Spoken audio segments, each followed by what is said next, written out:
అనామకుడి హత్య 6వ భాగం. అబ్బా తల తిరిగిపోతుందండి. నాకు పిచ్చెక్కేలాగుందమ్మా. పిచ్చికాకి సినిమాలాగా పెరి మాస్టర్ నవల్లాగా ఏమిటండి ఈ ట్విస్టులు మీద ట్విస్టులు? యుగంధర్ తర్వాత సాక్షిగా ఆటోమొబైల్ వర్క్షాప్ యజమానిని పిలిచాడు. ముద్దాయి బోన్లో నిల్చున్న మనిషిని మీరిదివరకు ఎప్పుడైనా చూశారా అని యుగంధర్ అనగానే చూశాను అని సాక్షి అన్నాడు. ఎప్పుడు, ఏ సందర్భంలో చూశారో చెప్పగలరా అని యుగంధర్ అనగానే నా కారు మారిస్ మైనర్ ఆయనకు అమ్మడానికి వెళ్ళినప్పుడు చూశాను అని అతను అనగానే మీ కారు ముద్దాయికి అమ్మారా? ఎంత కమ్మారు అని యుగంధర్ అడిగాడు. 4,000 రూపాయలకు అని సాక్షి అనగానే ముద్దాయి మీకు 4,000 రూపాయలిచ్చారా అని యుగంధర్ అడిగాడు. లేదు, 3,000 రూపాయలిచ్చారు. నాకు 1,000 రూపాయలు ముందే ముట్టాయి. నల్లా రామయ్య అనే అతను వచ్చి ఆ మారిస్ మైనర్ కార్ బేరమాడి 4,000 ధరావతు కట్టి తన యజమానికి కారు చూపించి తెస్తానని చెప్పి కారు తీసుకొని వెళ్ళాడు. తన యజమాని 3,000 రూపాయలకే కారు అడుగుతున్నాడని చెప్పాడు. నేను ఇవ్వనన్నాను. 4,000కైనా సరే కారు కొనాలని అమ్మగారు పట్టుపట్టారని తన యజమానికి తెలియకుండా 1,000 రూపాయలు ఆమె ఇస్తానన్నదని చెప్పాడు. తను కట్టిన ధరావతులో 1,000 రూపాయలు తీసుకొని 3,000 రూపాయలకే కారు తన యజమానికి అమ్మమని అడిగాడు. నాకు అభ్యంతరం చెప్పవలసిన కారణం కనిపించలేదు, అందుకని ఒప్పుకున్నాను అని సాక్షి అనగానే అంటే ముద్దాయికి 3,000కే కారు అమ్మినట్లు రసీదు ఇచ్చారా అని యుగంధర్ అనగానే అవును అని అన్నాడు. ముద్దాయి మీకు 3,000 రొక్కంగా ఇచ్చారా అని అనగానే అవును అని అన్నాడు. నల్లా రామయ్య కట్టిన ధరావతు సొమ్ము అతనికి ఎప్పుడు తిరిగిచ్చారు అని అనగానే కారమ్మి ముద్దాయి నుంచి డబ్బు తీసుకోగానే ఇచ్చాను. 3,000 ఒక 1,000 తీసుకొని అని సాక్షి అన్నాడు. థ్యాంక్స్ అని యుగంధర్ వెనక్కు వెళ్ళి కూర్చున్నాడు. ప్రాసిక్యూటర్ నిమిషం పాటు ఆలోచిస్తూ సాక్షి ముందు నిలబడ్డాడు. ధరావతుగా నల్లా రామయ్య మీకిచ్చిన 4,000 రూపాయలు అతనివేనని మీకు చెప్పాడా అని ప్రాసిక్యూటర్ అనగానే లేదు అని సాక్షి అన్నాడు. అతను చెప్పిన అమ్మగారు ఎవరో ఆ 4,000 అతనికిచ్చి పంపించిందని చెప్పాడా అని ప్రాసిక్యూటర్ అనగానే లేదు అని అన్నాడు. ఎందువల్ల అని ప్రాసిక్యూటర్ అనగానే కొంతమంది డ్రైవర్లు పాత కార్లు అమ్మడం కొనడం వ్యాపారం చేస్తుంటారని నాకు తెలుసు అని సాక్షి అనగానే ఇంకేం ప్రశ్నించాలో తెలియక ప్రాసిక్యూటర్ క్రాస్ పరీక్ష ఆపేశాడు. తర్వాత డిఫెన్స్ సాక్షిని పిలిచాడు యుగంధర్. మీ పేరు అని సాక్షిని అడిగాడు. గోపాలన్, నేను కార్పొరేషన్లో గుమాస్తాని అని అనగానే ముద్దాయి బోన్లో నిల్చున్న మనిషి మీకు తెలుసా అని యుగంధర్ అడిగాడు. తెలుసు, మా వీధిలో మా పక్కింట్లో ఉన్న స్టార్ బేకరీ యజమాని భాస్కర్రావు అని అనగానే ముద్దాయి వద్ద డ్రైవర్గా పనిచేసిన నల్లా రామయ్య మీకు తెలుసా అని అడిగాడు. తెలుసు అని అన్నాడు. ఆ నల్లా రామయ్యను మీరు ఆఖరిసారి ఎప్పుడు చూశారు అని యుగంధర్ అనగానే అక్టోబర్ 14వ తేదీ సాయంకాలం మార్కెట్లో చూశాను. అప్పుడతను మాంసం కొంటున్నాడు అని అతను అనగానే ఎంత మాంసం కొన్నాడో తెలుసా అని యుగంధర్ అడిగాడు. 4 రూపాయల మాంసం కొనడం నేను చూశాను. అప్పుడు నేను పక్క కొట్లో ఉన్నాను. తర్వాత మార్కెట్లో నుంచి వెళ్ళిపోయాడు అని అనగానే మాంసం దేనితో పట్టుకొని తీసుకొని వెళ్ళాడు అని యుగంధర్ అడిగాడు. సంచిలో పెట్టుకున్నాడు. తర్వాత నేను కొనుక్కోవడం పూర్తయి ఇంటికి బయలుదేరాను.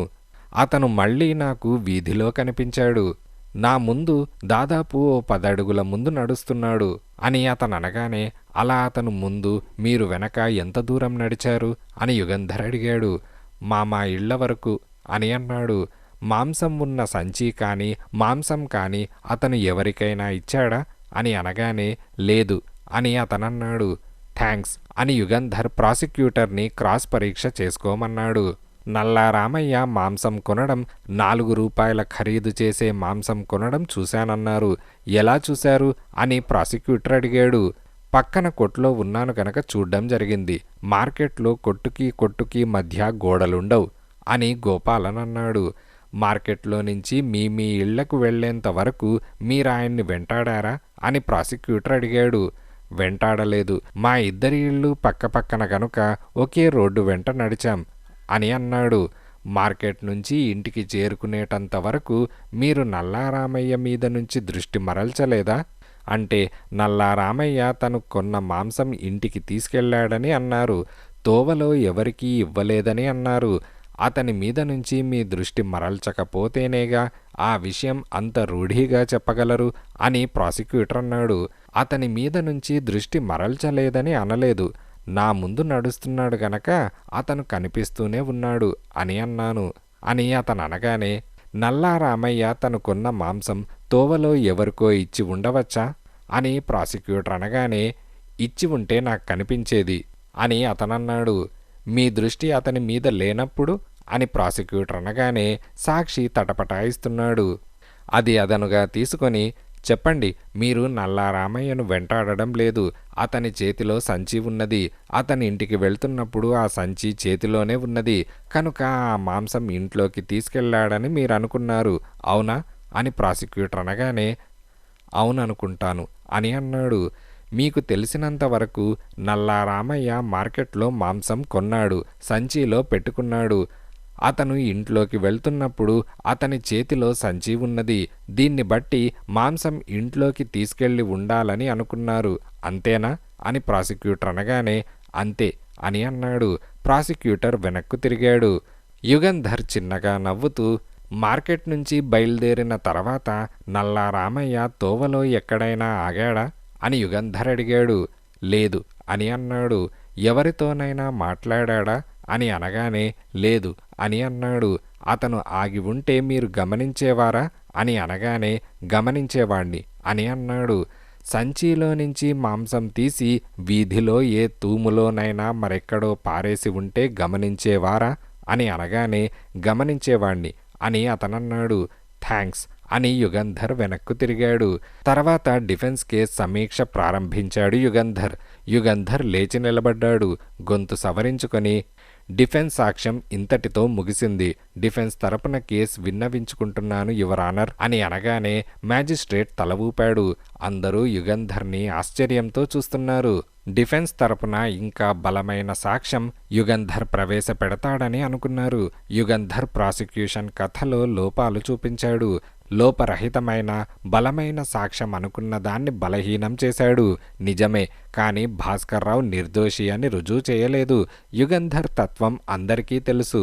ముద్దాయి నేరం చేసి ఉండకపోవచ్చుననే వాదనలో బెనిఫిట్ ఆఫ్ డౌట్ ముద్దాయికి అనుకూలంగా ఉపయోగించమని ఎన్నడూ కోరడు. తన క్లయింట్ నేరం చేయలేదని నిరూపిస్తాడు.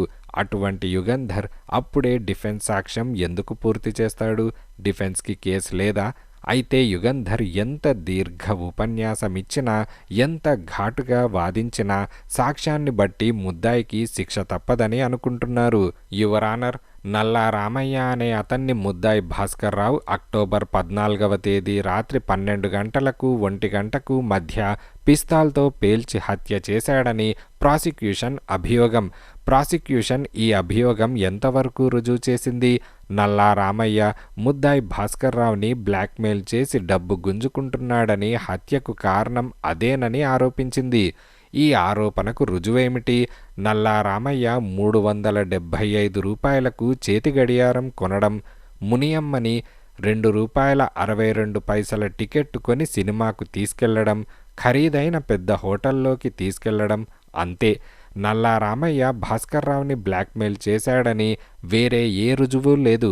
భాస్కర్రావు వద్ద డ్రైవర్ ఉద్యోగంలో చేరకముందే నల్లా రామయ్య వద్ద 4,000 రూపాయలు ఉన్నాయని, వాటిలో 1,000 రూపాయలు కారు కొనడానికి తను చేతి నుంచి పెట్టుకున్నాక నల్లా రామయ్య వద్ద ఇంకా 3,000 రూపాయల రొక్కం ఉన్నదని డిఫెన్స్ కారమ్మిన పెద్ద మనిషి సాక్ష్యం ద్వారా రుజువు చేసింది. కనుక నల్లా రామయ్య ఖర్చు పెట్టిన డబ్బు భాస్కర్రావు ఇచ్చి ఉండవలసిన అవసరం లేదని రుజువు చేశాం. నల్లా రామయ్యకు ఆ 4,000 ఎక్కడి నుంచి వచ్చాయనేది ఇప్పుడు మనకు సంబంధించిన సమస్య కాదు. నల్లా రామయ్య వద్ద డబ్బున్నదని, భాస్కర్రావు ఇచ్చి ఉండవలసిన అవసరం లేదని అంగీకరిస్తే హత్యకు కారణంగా ఆరోపించబడిన బ్లాక్మెయిల్ అనేది లేదు. కనుక భాస్కర్రావు నల్లా రామయ్యను హత్య చేసే అవసరం కానీ కారణం కానీ కనిపించదు అని యుగంధర్ ఒకసారి కోర్టంతా కలయజూసి, హత్య జరిగిందని, ఫలానా మనిషిని హత్య చేశాడని సూచించే బలమైన సాక్ష్యాలు, ఆధారాలు ఉంటే హత్యకు గల కారణం గురించి పట్టించుకోవాల్సిన అవసరం లేదు. ఇన్వెస్టిగేటింగ్ ఆఫీసర్కి, ప్రాసిక్యూటర్కి తెలియని, తెలుసుకోలేని నిగూఢమైన కారణం ఏదో ఉన్నదని అనుకోవచ్చు. కనుక మిగతా సాక్షుల ద్వారా ప్రస్తావిస్తాను. అక్టోబర్ 14వ తేదీ రాత్రి ముద్దాయి ఇంట్లో నల్లా రామయ్య, ముద్దాయి భాస్కర్రావు తప్ప ఇంకెవరూ లేరని, దానికి రుజువు లోపల గడియపెట్టి ఉన్న తలుపు అని ప్రాసిక్యూషన్ వాదించింది. ముద్దాయి పడక గదిలో నుంచి బాల్కనీ ఉన్నదని, ఆ బాల్కనీలో నుంచి ఎవరైనా సునాయాసంగా కింద వీధిలోకి దిగివెళ్లి ఉండవచ్చునని డిఫెన్స్ సాక్ష్యమిప్పించింది. కనుక వీధి గుమ్మం తలుపు లోపల గడియపెట్టి ఉండడం, పోలీసులు వెళ్ళినప్పుడు ముద్దాయి తప్ప ఇంట్లో ఇంకెవరూ లేకపోవడం ముద్దాయి నేరం చేశాడనే దానికి రుజువు కాదు.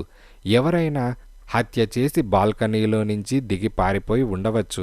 ముద్దాయి ఒక్కడికే హత్య చేసే అవకాశం ఉన్నదనే ప్రాసిక్యూషన్ వాదన సరియైనది కాదని మనవి చేసుకుంటున్నాను. అన్నిటికన్నా ముఖ్యమైనది కార్పస్ డిలక్టి. ఈ మనిషి హత్య చేయబడ్డాడనేది ప్రాసిక్యూషన్ ముందు రుజువు చేయాలి. అనుమానమనేది ఇసుమంతైనా లేకుండా హత్య జరిగిన విషయం రుజువు చేయాలి. అది చాలా ముఖ్యం. లేనట్లయితే నిర్దోషులు, అమాయకులు జరగని హత్యలకు శిక్షింపబడే ప్రమాదమున్నది. ఇందుకే న్యాయశాస్త్రంలో కార్పస్ డిలక్టీకి అంత ప్రాముఖ్యమిచ్చారు. My learn friend prosecuting counsel చెప్పినట్లు ఒక్కొక్కప్పుడు శవం దొరకకపోవచ్చు. అంత మాత్రాన హంతకులను పట్టుకోవడం, విచారించడం, శిక్షించడం మానుకోకూడదు.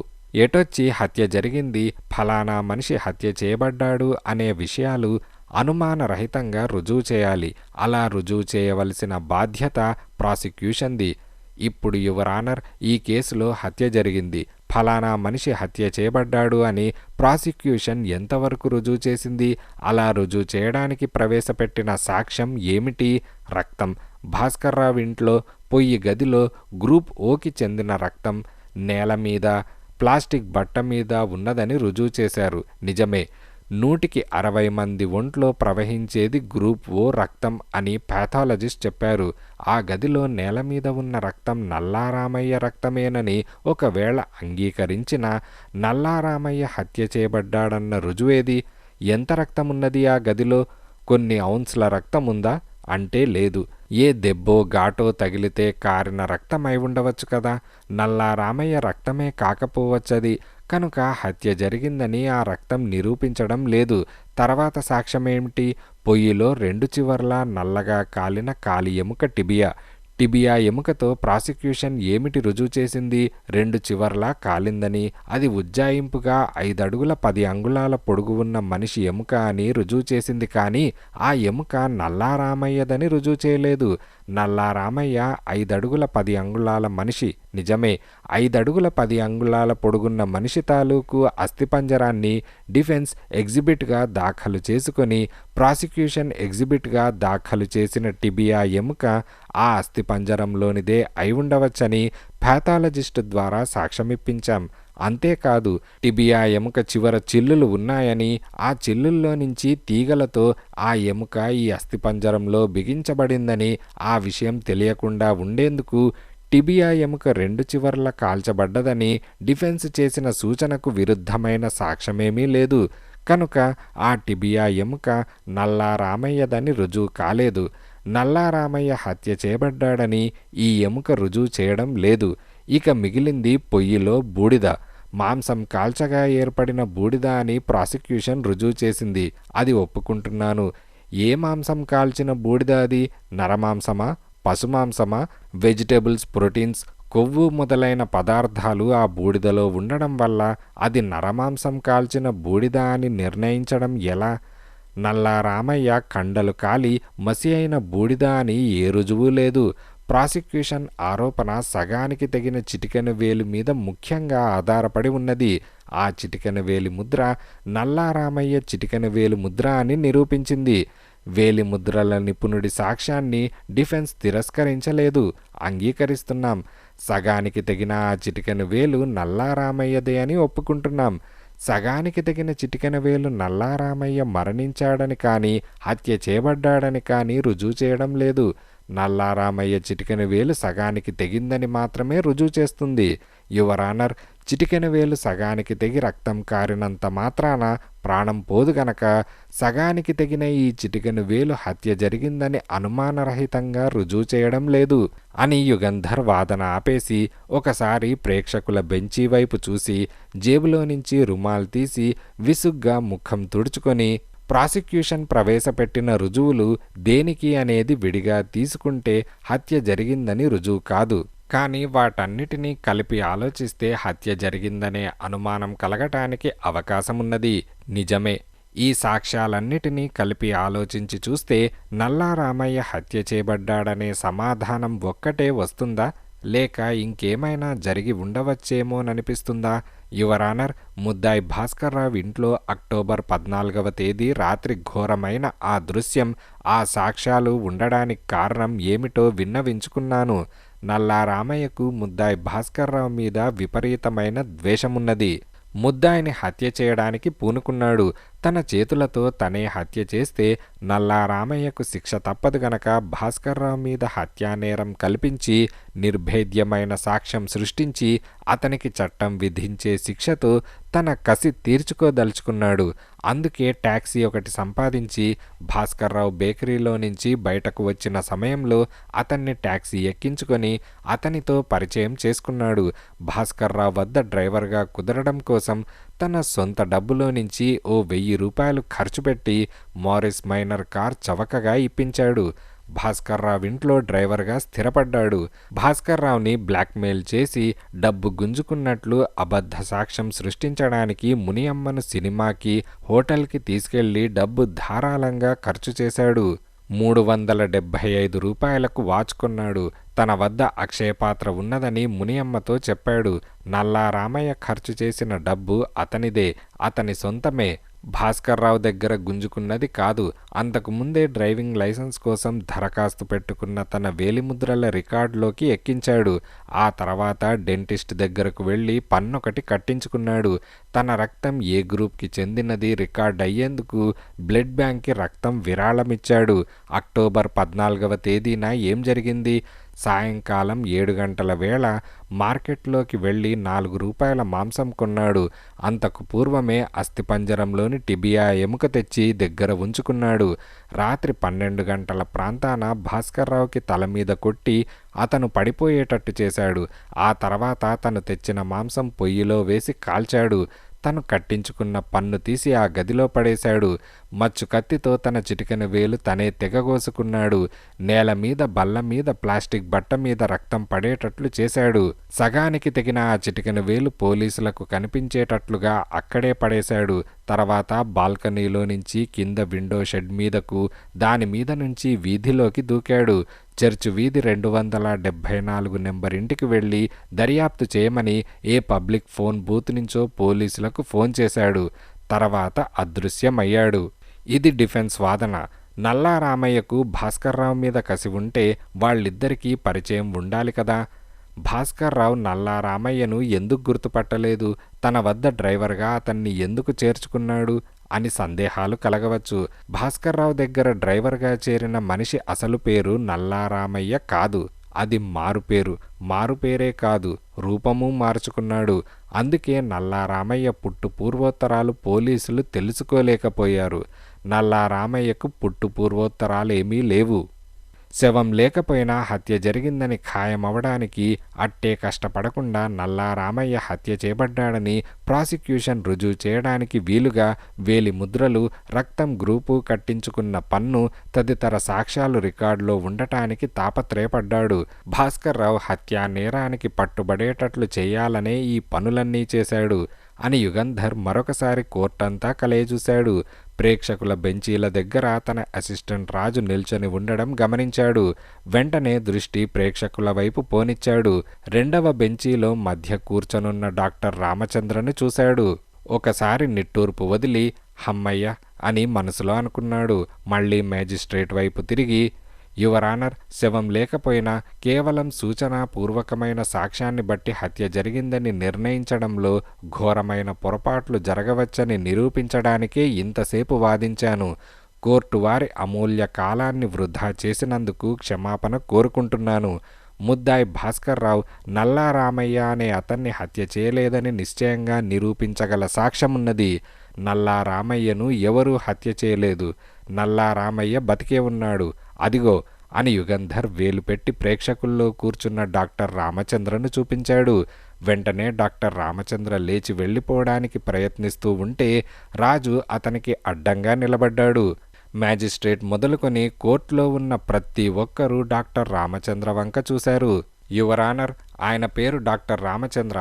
అతని ప్రియురాలు కాంతం మోటార్ కార్ యాక్సిడెంట్లో మరణించింది. ఆ మోటార్ కార్ డ్రైవ్ చేసిన మనిషి భాస్కర్రావు. అది కారు ప్రమాదం. అందులో భాస్కర్రావు తప్పులేదు.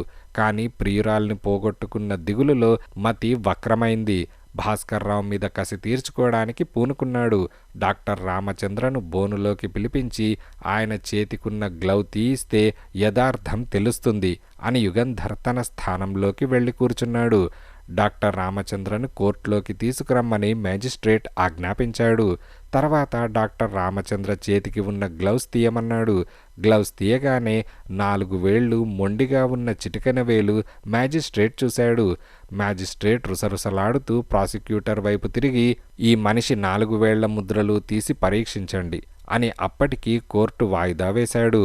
ఇదిలా ఉండగా డిటెక్టివ్ యుగంధర్ మళ్ళీ ఓ అద్భుతం చేశాడు. నల్లా రామయ్య అనే మనిషి అసలు హత్య చేయబడనే లేదట. అదేమిటి, అసలు నల్లా రామయ్య అనే మనిషి లేనే లేడట. ఇప్పుడేమవుతుంది? భాస్కర్రావుని విడుదల చేస్తారా? కోర్టు వసారాలలో జనం గుంపులు గుంపులుగా నిలబడి మాట్లాడుకుంటున్నారు. మళ్ళీ ఎంతసేపట్లో కోర్టు సమావేశమవుతుందో ఎవరికీ తెలియదు. ఇళ్లకు వెళ్ళిపోకుండా అందరూ ఆతృతతో అక్కడే నిలబడ్డారు. అరగంట తర్వాత మ్యాజిస్ట్రేట్ మళ్ళీ కోర్టు హాల్లోకి వచ్చాడు. జనం కిక్కురు మనకుండా వాళ్ళ స్థానాల్లోకి వెళ్ళి కూర్చున్నారు. కోర్టులో ఉన్నత పోలీస్ అధికారులంతా ఉన్నారు. ప్రాసిక్యూటర్తోనూ డిటెక్టివ్ యుగంధర్తోనూ గుసగుసలాడుతున్నారు. నిశ్శబ్దం అని గుమాస్తా కేకేశాడు. ప్రాసిక్యూటర్ లేచి నిలబడ్డాడు. యువర్ ఆనర్, విచిత్రమైన పరిస్థితులు ఏర్పడ్డాయి. ప్రాసిక్యూషన్ కేసు గురించి మాకే అనుమానాలు కలుగుతున్నాయి. దయచేసి ఈ రోజుకు విచారణ వాయిదా వేయవలసిందిగా కోరుతున్నాను అని ప్రాసిక్యూటర్ జంకుతూ అన్నాడు. Chief presidency magistrate defence lawyer Yugandhar వైపు చూసి, మీ అభిప్రాయమేమిటి అని అడిగాడు. వాయిదా అనవసరం యువర్ ఆనర్. నల్లా రామయ్యగా సంచరించి ముద్దాయి భాస్కర్రావు మీద అసత్యపు సాక్ష్యం సృష్టించిన మనిషి ఈ క్షణాన కోర్టులో ఉండగా నిజానిజాలు తెలుసుకోవడానికి ఇప్పుడు అవకాశం ఉండగా my learn friend prosecuting council వాయిదా కోరడంలో నాకేమీ సబబు కనిపించడం లేదు. డాక్టర్ రామచంద్రే నల్లా రామయ్య అయినట్లయితే ముద్దాయి భాస్కర్రావు మీద ఎటువంటి కేసు లేదు. డాక్టర్ రామచంద్రే నల్లా రామయ్య అయినది కానిది తెలుసుకోవడానికి వ్యవధి అవసరం లేదు. ఇప్పుడు ఇచ్చిన వ్యవధి చాలనుకుంటాను. యువర్ ఆనర్, విచారణ సాగనైనా సాగాలి, లేదా ముద్దాయిని నిర్దోషిగా తీర్మానించి విడుదల చేయాలి అని యుగంధర్ అన్నాడు. Yes, your point is correct అని మ్యాజిస్ట్రేట్ ప్రాసిక్యూటర్ వైపు తిరిగి, డాక్టర్ రామచంద్ర వేలిముద్రలు పరీక్ష చేశారా అని అడిగాడు. చేశాము యువర్ ఆనర్ అని అనగానే, వేలిముద్రల నిపుణుడు కోర్టులో ఉన్నాడా అని అన్నారు. ఉన్నారు యువర్ ఆనర్ అని అన్నాడు. ఆయన్ని నేనే పరీక్ష చేసి నిజం తెలుసుకుంటాను అని మేజిస్ట్రేట్ అన్నాడు. యువర్ ఆనర్, ఈ పద్ధతి పూర్తిగా సాంప్రదాయ విరుద్ధమైనది. యువర్ ఆనర్, ఎవిడెన్స్ యాక్ట్ అని అంటూ ఉండగానే, విచారణ జరిపి నిజానిజాలు తెలుసుకొని నేరస్తుల్ని శిక్షించడానికే న్యాయస్థానాలు స్థాపించబడ్డాయి. అంతేకాని నిర్దోషులను శిక్షించడానికి, ఇబ్బంది పెట్టడానికి కాదు అని వేలిముద్రల నిపుణుణ్ణి బోనెక్కమని మ్యాజిస్ట్రేట్ చెప్పాడు. ఇంతకు ముందే ఈ కోర్టులో మీరు ప్రమాణ స్వీకారం చేశారు గనక మళ్ళీ అనవసరం. డాక్టర్ రామచంద్ర అనే ఆయన చేతి వేళ్ల ముద్రలు తీసుకొని మీరు పరీక్ష చేశారా? ఆయన చేతికి చిటికెన వేలు ఉన్నదా అని అనగానే, పరీక్ష చేశాను, చిటికెన వేలు లేదు అని అన్నాడు. నల్లా రామయ్య అనే అతను డ్రైవింగ్ లైసెన్స్ కోసం పెట్టుకున్న దరఖాస్తు మీద వేలి ముద్రలతో పోల్చి చూశారా అని మేజిస్ట్రేట్ అనగానే, చూశాను, అవి డాక్టర్ రామచంద్రవే అని అన్నాడు. ముద్దాయి భాస్కర్రావు ఇంట్లో పొయ్యి గదిలో కనిపించిన సగానికి తగిన చిటికెన వేలు ముద్ర కోసం మీరు పరీక్ష చేశారు కదా అని అనగానే, అవును, ఆ చిటికెన వేలు ముద్ర డ్రైవింగ్ లైసెన్స్లోని చిటికెన వేలు ముద్ర ఒక మనిషివే అని అతనన్నాడు. దయచేసి మనిషి పేరును గురించి ఆలోచించకుండా నేను అడిగే ప్రశ్నకు సూటిగా సమాధానం చెప్పండి. నల్లా రామయ్యో డాక్టర్ రామచంద్రో ఎవరైతేనేం చిటికెన వేలు తెగ్గొట్టుకున్న మనిషి ముద్దాయి భాస్కర్రావు ఇంట్లో కనిపించిన సగానికి తెగిన చిటికెన వేలు ఏ మనిషిదో ఆ మనిషి మరణించలేదని బతికే ఉన్నాడని మీరు వేలిముద్రల సాక్ష్యం ద్వారా నిశ్చయంగా చెప్పగలరా అని అనగానే, నిశ్చయంగా చెప్పగలను యువర్ ఆనర్. ముద్దాయి ఇంట్లో కనిపించిన సగానికి తెగిన చిటికెన వేలు డాక్టర్ రామచంద్రది. డాక్టర్ రామచంద్రకు ఇప్పుడు చిటికెన వేలు లేదు అని సాక్షి అన్నాడు. మ్యాజిస్ట్రేట్ ప్రాసిక్యూటర్ వైపు తిరిగి, ఈ సాక్షిని మీరేమైనా ప్రశ్నిస్తారా అని అడిగాడు. అవసరం లేదు అని ప్రాసిక్యూటర్ అన్నాడు. మ్యాజిస్ట్రేట్ గొంతు సవరించుకున్నాడు. హత్యానేర విచారణకు కార్పస్ డిలక్టీ ఎంత అవసరమో ఈ కేసు మరొకసారి రుజువు చేస్తోంది. శవం దొరకనప్పుడు ఫలానా మనిషి హత్య చేయబడ్డాడని అనుమానరహితమైన నిశ్చయమైన నిదర్శనాలు లేనప్పుడు నేర పరిశోధనలోనూ నేరారోపణలోనూ పోలీస్ అధికారులు ఎంత జాగ్రత్తగా ఆలోచించి వ్యవహరించవలసి ఉంటుందో ఈ కేసు రుజువు చేస్తోంది. నల్లా రామయ్య అనే అతను హత్య చేయబడ్డాడని, ఆ హత్య ముద్దాయి భాస్కర్రావు చేశాడని పోలీసులు అనుమానించడానికి, నేరారోపణ చేయడానికి ఎన్నో ఆధారాలు కల్పించబడ్డాయి. డాక్టర్ రామచంద్ర సృష్టించిన ఈ సాక్ష్యమంతా పోలీస్ అధికారులు నమ్మి ముద్దాయి భాస్కర్రావు మీద నేరారోపణ చేశారంటే అందులో పోలీస్ అధికారుల అసమర్థత కాదు తెలిసేది, డాక్టర్ రామచంద్ర ప్రదర్శించిన తెలివితేటలు తెలుస్తున్నాయి. ముద్దాయి భాస్కర్రావు హత్య చేయలేదని, నల్లా రామయ్య అనే మనిషి లేడని, డాక్టర్ రామచంద్ర అనే అతను మారు పేరుతో వ్యవహరించి హత్య జరిగినట్లు కల్పిత సాక్ష్యాలు సృష్టించాడని, ఈ విచారణలో బయటపడడానికి, నిర్దోషి శిక్షింపబడకుండా ఉండడానికి అందుకు కారకుడు డిఫెండింగ్ కౌన్సిల్ యుగంధరే. ఆయనకు ఈ కోర్టు తరపున ధన్యవాదాలు చెబుతున్నాను. ముద్దాయి భాస్కర్రావు నిర్దోషి. అతను నల్లా రామయ్యను కానీ మరే మనిషిని కానీ హత్య చేయలేదు. కనుక అతన్ని నిర్దోషిగా తీర్మానించి అతని ప్రవర్తన మీద ఎటువంటి మచ్చ లేదని తెలుపుతూ అతన్ని విడుదల చేస్తున్నాను.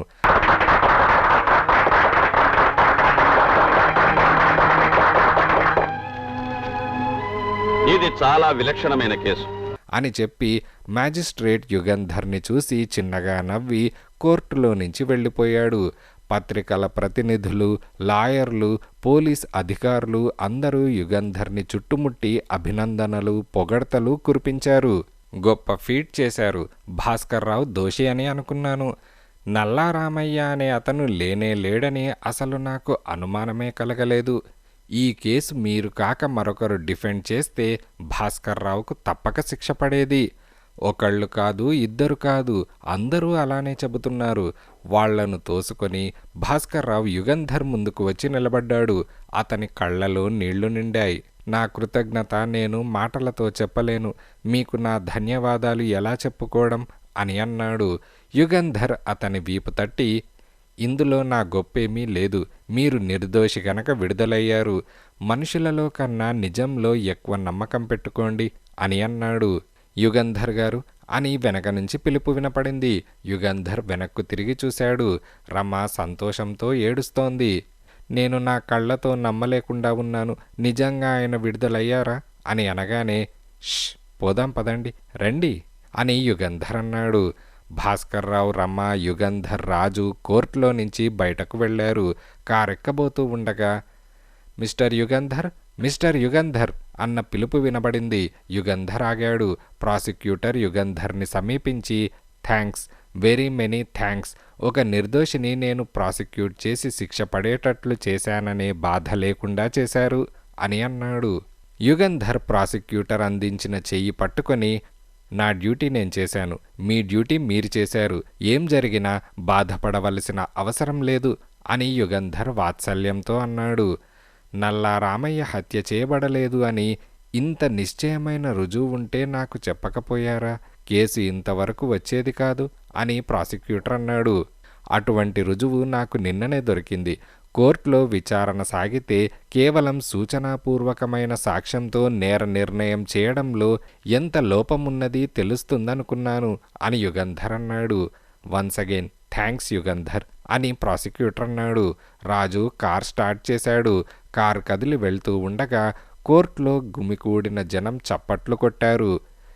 ఇదిలా ఉండగా డిటెక్టివ్ యుగంధర్ కన్సల్టింగ్ రూమ్లో యుగంధర్కి ఎదురుగా భాస్కర్రావు రమ కూర్చున్నారు. రాజు అవతల తన బల్ల దగ్గర కూర్చొని భాస్కర్రావు కేసు గురించిన నోట్లు రాసుకుంటున్నాడు. యుగంధర్ రాజు వైపు తిరిగి, రాజు, ఇంతకీ చెప్పావు కావు, మధ్యాహ్నం కోర్టుకి ఎందుకు ఫోన్ చేయలేదు అని అడిగాడు. రాత్రి మీరు ఆ అస్థిపంజరం తీసుకుని వెళ్ళిపోయాక డాక్టర్ రామచంద్రకు అనుమానం కలిగి ఉండాలి. అందుకే పరారీ అవడానికి అన్ని ఏర్పాట్లు చేసుకున్నాడు. ఆ ఏర్పాట్లలో తిరుగుతున్నాడు. అతన్ని నీడలా వెంటాడమన్నారుగా. అతను తప్పించుకుపోతే ఆ బాధ్యత నాదే అన్నారుగా. అందుకే అతన్ని నీడలా వెంటాడుతున్నాను అని రాజు అన్నాడు. కోర్టుకెందుకొచ్చాడు అని యుగంధర్ అడగగానే రాజు నవ్వి, క్యూరియాసిటీ అయి ఉంటుంది. అతన్ని నేను వెంటాడుతున్నానని తెలియదు. టాక్సీలో సామాన్లు పెట్టుకొని రైల్వే స్టేషన్కు వెళ్తూ ఒకసారి తొంగి చూసి పోదామని కోర్టులోకి వచ్చి ఉంటాడు అని రాజు అన్నాడు. చాలా విచిత్రమైన మనిషి. నా మీద అంత కసి పెట్టుకున్నాడా? పాపం, ప్రియురాలు పోవడంతో తెలివితేటలన్నీ ఇలా ఉపయోగించాడు. ఇప్పుడేం చేస్తారు అతన్ని? శిక్షాస్మృతి ప్రకారం అతనేమన్నా నేరం చేశాడా అని భాస్కర్రావు అడిగాడు. అవును, అతను చేసింది నేరమే. ఇండియన్ పీనల్ కోడ్ 2వ షెడ్యూల్ 194 సెక్షన్ ప్రకారం డాక్టర్ రామచంద్ర చేసింది నేరం. ఒక మనిషి హత్యా నేరానికి శిక్షింపబడేందుకు గాను దొంగ సాక్ష్యం ఇచ్చినా, సాక్ష్యం కల్పించినా అది నేరమవుతుంది. దానికి జీవితాంతం జైలు శిక్షో లేక 10 సంవత్సరాల కఠిన జైలు శిక్షో వెయ్యవచ్చు అని యుగంధర్ అన్నాడు. ఇంతటితో అనామకుడి హత్య అనే కథ సమాప్తం.